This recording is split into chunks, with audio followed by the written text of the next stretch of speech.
Embed صاحب، یہ Marco Rubio کا جو وزٹ ہے مڈل ایسٹ کا، اس میں پرائم منسٹر شہباز شریف کی طرف سے ایران کے میزائل پروگرام کی حمایت بھی سامنے آئی ہے. بھی ایک طرف وہ وہاں موجود ہیں، ادھر ہمارے پرائم منسٹر نے یہ اسٹیٹمنٹ دی ہے. اس کو آپ کیسے انالائز کرتے ہیں؟ پاکستان ظاہر ہے دونوں ممالک جو امریکہ اور ایران ہے پاکستان کو بڑا اپریشیٹ کر رہے ہیں. Pakistan did a good job undoubtedly. So اس کو آپ کس طرح دیکھ رہے ہیں کہ پاکستان نے اس طرف یہ بات کی، ادھر مارکو روبیو ادھر مڈل ایسٹ کو کنونس کر رہے ہیں؟ How do you analyse this? دیکھیے، بات یہ ہے کہ روبیو صاحب تو اس لیے گئے ہیں کیونکہ اس سارے ایپیسوڈ میں امریکہ کی جو کریڈیبلٹی ہے وہ بہت انڈرمائن ہوئی ہے. یہ سارے کنٹریز جو ہیں امریکہ کے الائز ہیں، پارٹنرز ہیں، کیا بیسز ہیں، اور انہی کو ایران نے ہٹ کیا کیونکہ ایران یہ کہتا ہے کہ وہاں سے ایران کے اوپر حملے ہو رہے ہیں. تو یہ ری ایشور کرانے گئے ہیں، ان سے اسیسمنٹ لینے گئے ہیں کہ ان کے کیا خیالات ہیں، کس طرح وہ دیکھ رہے ہیں.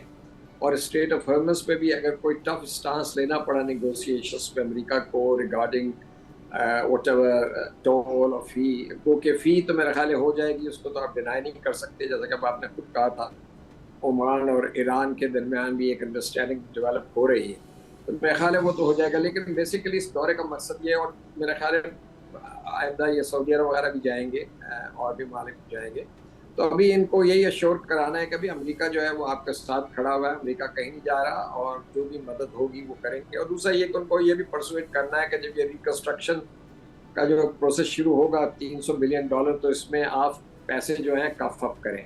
اب میں دوسری بات میں میزائلس کے اوپر کرنا چاہتا ہوں. میرا خیال ہے کہ پاکستان نے جو شہباز شریف صاحب نے کل بیان سپورٹ کیا ایران کو، وہ اصولی طور پر بالکل صحیح ایک بیان تھا. اب اس پہ کچھ کہا جا رہا ہے کہ ضروری تھا یا نہیں ضروری تھا. میرے خیال میں ضروری اس لیے ہو گیا کہ دیکھیے، اگر آپ ایک تو ایران ایک ساورن ملک ہے، آپ کسی ملک کو اس کے جو لیجیٹیمیٹ ڈیفینس ہے، اس کا جو حق ہے، اس سے تو آپ ڈینائی نہیں کر سکتے.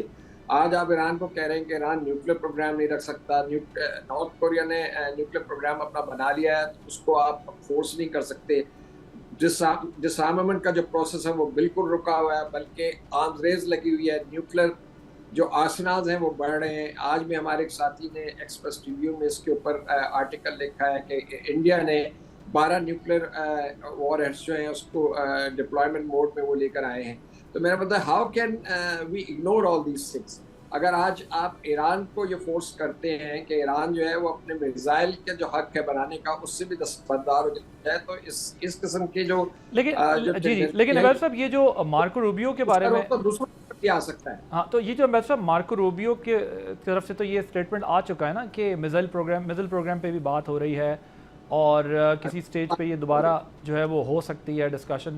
سو کیا آپ کی جی ڈسکشن میں تو کوئی بھی چیز آ سکتی ہے، ہاں، but I think Iran will take a tough position on this and they should. Okay.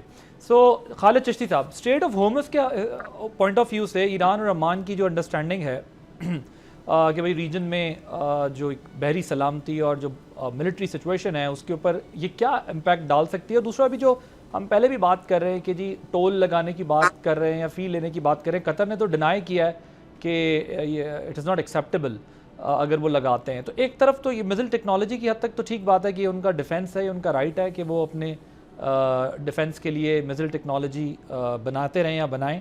لیکن یہ جو انٹرنیشنل واٹرز پہ سے پاس ہونے والے شپس کو فی اور ٹول دینا ہے، یہ کس حد تک جو ہے وہ پریکٹیکل، فیزیبل یا ایکسیپٹیبل لگتا ہے؟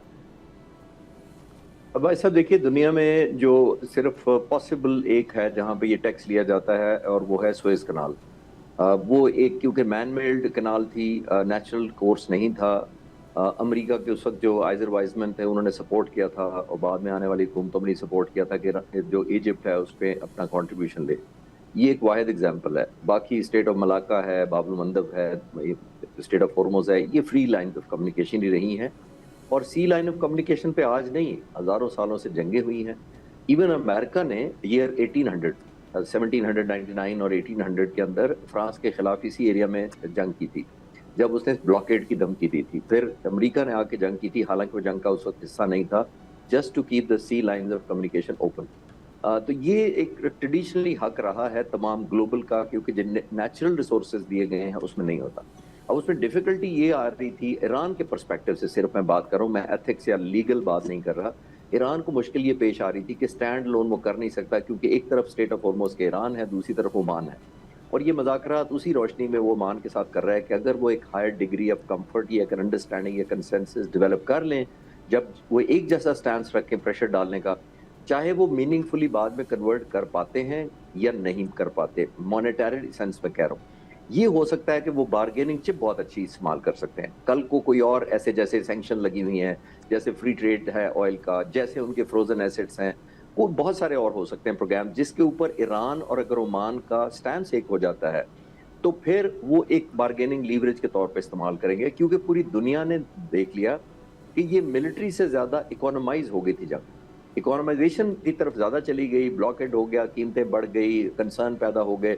اب 5 سال سے یوکرین اور رشیا کی بھی تو جنگ ہو رہی ہے، دنیا کو کتنا افیکٹ کیا؟ Not much. اسٹیٹ آف ہارموز 40 دن بھی نہیں چلی اور دنیا ہاسٹیج بن گئی ڈائریکٹلی یا انڈائریکٹلی. 8 ارب لوگ جو پوری دنیا میں رہتے ہیں وہ ون وے اور دی ادر وہ ہو گئے.